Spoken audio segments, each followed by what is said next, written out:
Bonjour Sophie Le Ménestrel. Bonjour Christelle. Aujourd'hui sur le marché, nous parlons des morilles, effectivement des champignons qu'on a parfois un petit peu tendance à oublier et pourtant c'est la pleine saison maintenant. Tout à fait. Les françaises, principalement celles qui viennent du Jura, vous allez les trouver en mars-avril. C'est parfait parce que ça se marie extrêmement bien avec d'autres légumes qu'on trouve aussi à cette saison, c'est-à-dire les asperges. Est-ce que vous pouvez nous les décrire là déjà? Ah oui, alors elles sont effectivement très typiques. Très typiques. Vous avez un petit chapeau de forme conique avec des alvéoles et un petit pied qu'il faut en général éliminer parce qu'en fait, la morille pousse dans un terrain assez sablonneux.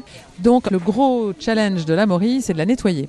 C'est un des rares champignons que vous allez pouvoir laver. Sous l'eau, alors qu'à chaque fois on nous dit dites non. Exactement, parce qu'il n'y a rien de plus désagréable que d'avoir un petit grain de sable qui va craquer sous la dent quand vous allez déguster vos morilles. Bonjour monsieur. Bonjour. Alors la morille fraîche, la turque ou la française, quelle différence y a-t-il? J'aime mieux la française, elle est plus parfumée en général. Une morille fraîche ou une morille sèche aura le même goût? Complètement, oui. Une fois réhydratée, oui, ça aura complètement le même parfum. Comment prépare-t-on la morille, Sophie? Alors, premier point qui est extrêmement important, vous ne pouvez pas la consommer crue parce qu'à ce moment-là, elle est toxique. Donc, il faut la cuire, au moins 10-15 minutes de cuisson pour que cette toxicité ait disparu.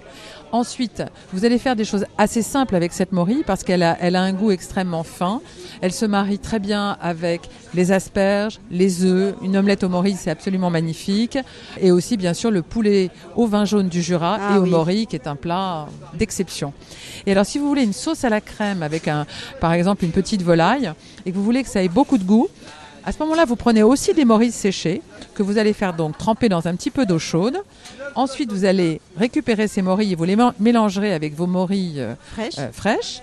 Vous allez faire réduire un petit peu cette eau et vous la mettrez dans votre crème. Et là, vous allez avoir un concentré de goût de morille, ça va être merveilleux.